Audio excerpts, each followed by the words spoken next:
உலகத்தின் தலை சிறந்த நாடாக என் இன சொந்தத்தை, என் தாய் நாட்டை மாற்றி படைக்க இருக்கிற எங்கள் கனவை இந்த கூட்டத்தில் எந்த கூட்டத்தோடு சேர்ந்து நிறைவேற்ற முடியும்? என் உடன் பிறந்தவர்களே, யாரோடு சேர்ந்து செய்வ? சுற்றுச்சூழல்னா என்னன்னு தெரியாது. அந்த சுற்றுச்சூழலை உச்சரித்து பேசவே சிலவருக்கு வராது. சுற்றுச்சூழலா?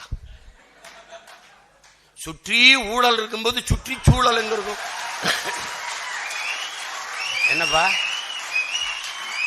என்னப்பா காலையில வர ஏன் நேரம் ஆயிடுச்சு தெரியுமில? பாட்டு என்னம்மா தேவி சக்கம்மா, நாடு நாசம்மா போச்சுதே நியாயம்மா, பாதுகாப்புன்னு எதுவுமே இல்ல, பச்சை புள்ளைக்கு பாலியல் தொல்ல, என்னம்மா தேவி சக்கம்மா உலகந்தலகில. பாட்டு போட்டுக்கிட்டு இருக்கேன். ஏன் போட்டு கேட்கும்போது பாடணும்ல? பல வேலைகள் கிடையாது, இதுவும் நடக்குது தம்பி, சும்மா கிடையாது. என்னடா ஒத்தருவாதாரேன் யா உன்னப்பு தட்டுந்தாரே, அது அப்படி இல்ல. 1000 ரூபாதாராம் அரிசியும் பருப்பும் தாராம், அத்தை ஒண்ணு ஏன் அத்தை மகளை வாடி நம்ம ஓட்டு போட்டு வருவோம்.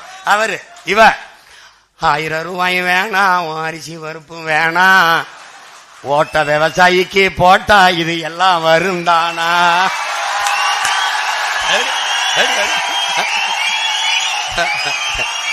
எப்படி எப்படி ஏன் கொலுசு முக்குத்தி தாரா, குடிக்க குவாட்டுந்தாரா,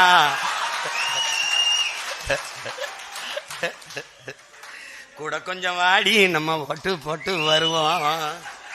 இப்படி குடிக்க வச்சு தானே நல்ல குடிய கெடுத்த கூட்டம். என் குறுகட்ட மாமா நான் கூட வர மாட்டேன். என் மிக்சி கிரைண்டர் தாரா, அடி மசாலா சாமானும் தாரா, மாமன் பொண்ணை வாடி நம்ம ஓட்டு போட்டு வருவோம். இவ ஓ மிக்சி கிரைண்டர் வேணாம், அந்த மசாலா பொருளும் வேணாம், அந்த மனங்கட்ட மச்சான் நான் மாத்தி போட மாட்டேன். விவசாயி தான் போடுவேன்.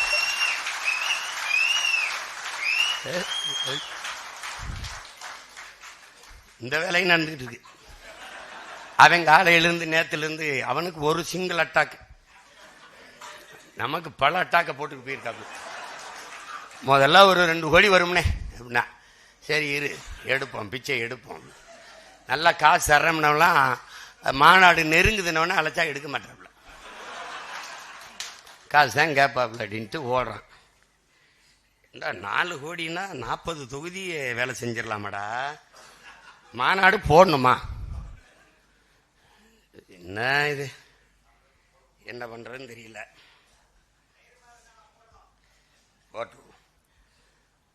கொள்கையில் நமக்கு எந்த தடுமாற்றமும் இல்லை. அவங்க சொல்றது மாதிரி போட்டி மும்முனை போட்டி தான். நமக்கு எம்முனையிலையும் போட்டி கிடையாது. இந்திய துணைக்கண்டத்திலே நம்ம அரசியலுக்கு போட்டியாளர் கிடையாது. ஏன்னா நம்ம எடுத்து வைக்கிற தத்துவத்திற்கு எவனும் எதிர் நிற்க முடியாது, எவனும் இல்லை. ஆனால் என் அன்பு பிள்ளைகள், எடுத்து சொல்வதை ரொம்ப அழகுற சொல்வது, மக்கள் ஏற்கும்படி சொல்வது என்னன்னா, ஆனால் காந்தியடிகள் சொல்வது, நீ வாயிலிருந்து எடுத்து பேசுகிற வார்த்தை கேட்பவன் செவிவரைதான் சென்று சேருங்கிற.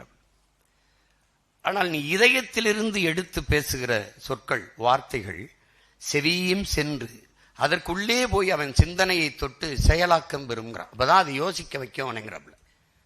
அப்ப இதயத்திற்கு நெருக்கமாக மக்களுக்கு நீங்க பேசணும், மக்களின் மொழியில பேசணும்,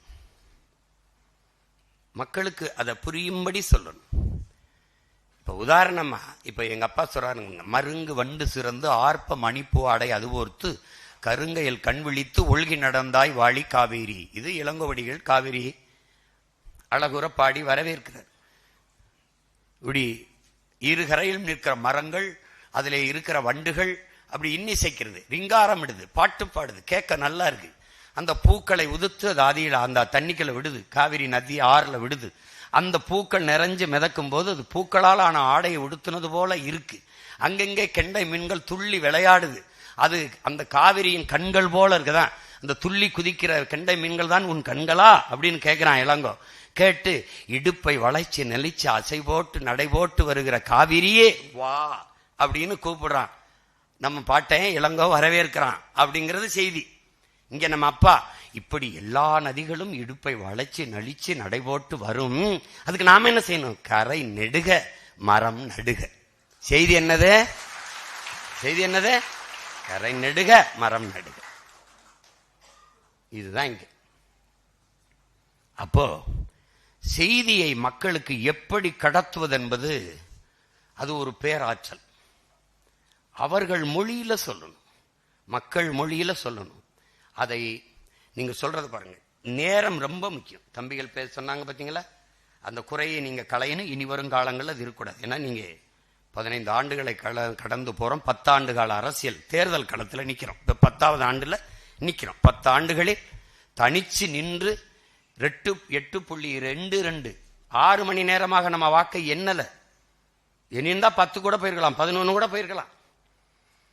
ஒரு புது சின்னத்திற்கு இந்தியாவை யாராள்றதுங்கிறதுல தேடி நம் மக்கள் தனித்த ஒரு அங்கீகாரம் பெற்ற ஒரு கட்சியாக மாற்றி இருக்கிறார்கள் என்றால் நம் மக்கள் மகத்தானவர்கள், நம்மளை பெற்றவர்கள், நம் உடன் பிறந்தார்கள், மகத்தானவர்கள். சாதி சொன்னார்கள், மதம் சொன்னார்கள், சாராயம் கொடுத்தார்கள், சாப்பாடு கொடுத்தார்கள், பணம் கொடுத்தார்கள், மூக்கத்தி கொடுத்தார்கள், கொலுசு கொடுத்தார்கள், அண்டா மிக்சி கிரைண்டர் எல்லாம் கொடுத்தார்கள். எல்லாவற்றையும் விட்டு மான தமிழ் மக்கள் நம்மை தேடினார்கள். அப்படினால் தேடல் மக்களுக்குள்ள இருக்குது. அப்ப அதுல தேடி இவ்வளவு தூரம் ஒரு அங்கீகரிக்கப்பட்ட ஒரு கட்சியா 8.22 விழுக்காடு கொடுத்து இவ்வளவு தூரம் கொண்டு வந்திருக்கிறார்கள் என்றால் இது வரலாற்றில் மிகப்பெரிய மாறுதல்.